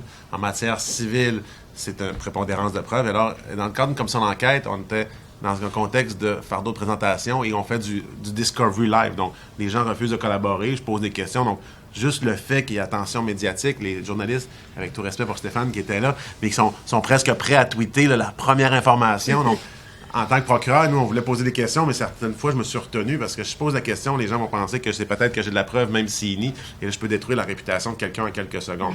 Donc, minimalement, mon opinion bien personnelle, mais je suis solidaire avec toutes les décisions qui ont été prises par les commissaires et le gouvernement dans ce dossier-là, mais peut-être qu'elle aurait été plus... Dans une prochaine commission d'enquête, d'ailleurs, il y en a une autre qui commence dans les faits lundi, Jean Berland, mais dans une prochaine commission d'enquête, est-ce qu'on n'aurait peut-être pas attendre minimalement que le témoignage soit terminé avant de le rendre public, de façon minimalement à permettre un contre-interrogatoire. De l'autre côté, c'est un processus éducatif. La commission d'enquête a son utilité, c'est-à-dire de régler un problème et d'un rôle d'éduquer la population. Donc, c'est toutes ces choses qu'on doit se poser, mais le droit à l'information, le droit à un procès public n'engendre pas un droit à l'information ou un droit à un procès public live. Télévisé. Et le télévisé, certes, mais aussi en temps réel. Donc, Mais c'était plus le fun comme ça. Ouais. La commission Charbonneau a été perçue par le public. Le public pensait que c'était un procès. Oui. Oui. Ben oui. Il n'y a pas eu de différence. Non. Mais justement, ça répond plus ou moins à votre question, mais ça donne un élément de réponse. Dans certaines juridictions, il y a possibilité d'avoir les caméras dans les procès, ou peut-être certains procès. En tout cas, on peut aller sur YouTube écouter.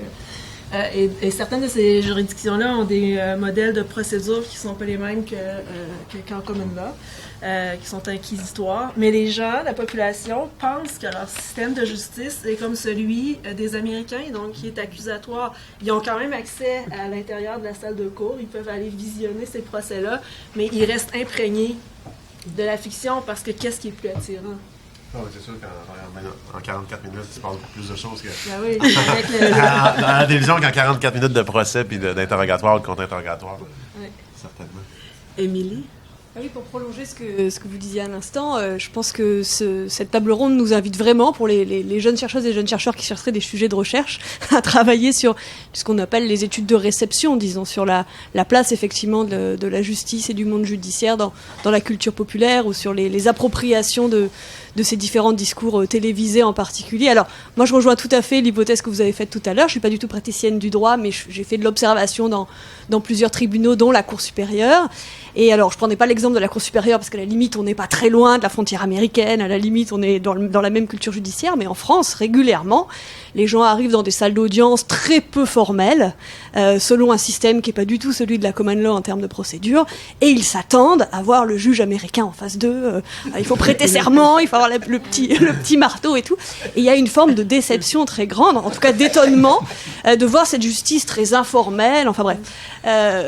Donc, à mon avis, une des manières aussi qui n'a pas été abordée en tant que telle de travailler ces questions, c'est aussi autour de, finalement, on parle beaucoup en droit notamment de la globalisation du droit, de l'amenuisement des frontières entre les différents systèmes juridiques, etc. Mais du point de vue profane, du point de vue de celles et ceux qui regardent, je pense qu'il y a aussi tout un enjeu de la circulation de cette culture judiciaire ordinaire qui passe par ces discours et par ces formats télévisés qui me paraît intéressant à étudier. Et pourtant, il a fait entrer l'accusé, etc. en France. Il y a beaucoup eu de... qui nous... C'est vraiment pédagogique, fait entrer l'accusé. Oui, Vraiment. entre autres choses. Oui, ça a fait apprendre beaucoup. Oui. Est-ce que je peux poser une question à notre... Peut-être une dernière, parce que je vois qu'il est déjà 15h18, donc si on peut respecter la... Moi, une de mes préoccupations de l'arbitre, c'est que le droit est régi par des règles qui sont, en principe, déterminées par un système légitime qui prévoit des règles avec une espèce de consensus social. En tout cas, c'est la réalité, au minimum, c'est la conception qu'on s'en fait, où ce sont des règles de société auquel on adhère par un système démocratique qui suggère des règles de vie en société.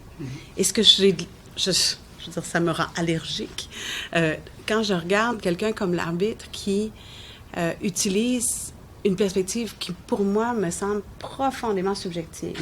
Je suis d'accord, pas d'accord, je trouve ça bien, je trouve pas ça bien, et qu'on donne comme éducation, pédagogie judiciaire, comme si le juge ou la juge, son rôle, c'était d'utiliser son bon sens. On la mettait là parce qu'elle est une personne sage, puis là, elle fait ce qu'elle veut. Ce qui est totalement le contraire. Il y a quelque chose là-dedans qui vient me chercher parce que mais ça va contre la formation que j'ai eue, mais ça va aussi contre ma conception. Je veux pas que quelqu'un soit subjectif quand il détermine de mon sort. Je veux que la personne se fie à des règles auxquelles, dans son interprétation à elle, on a adhéré de façon sociale. Est-ce que je me trompe? Non, je ne crois pas que vous vous trompez du tout. Moi, c'est aussi ma principale irritation. Par contre, je pourrais pas aller plus loin que votre critique. Je la partage tout à fait. Par contre, elle est explicable par le principe du formatage, dans le sens où l'arbitre est vraiment formaté sur le principe. Parce qu'il y a différentes émissions de télé-réalité judiciaire aux États-Unis, et Judge Judy est celle sur laquelle on a décidé de s'aligner pour l'arbitre.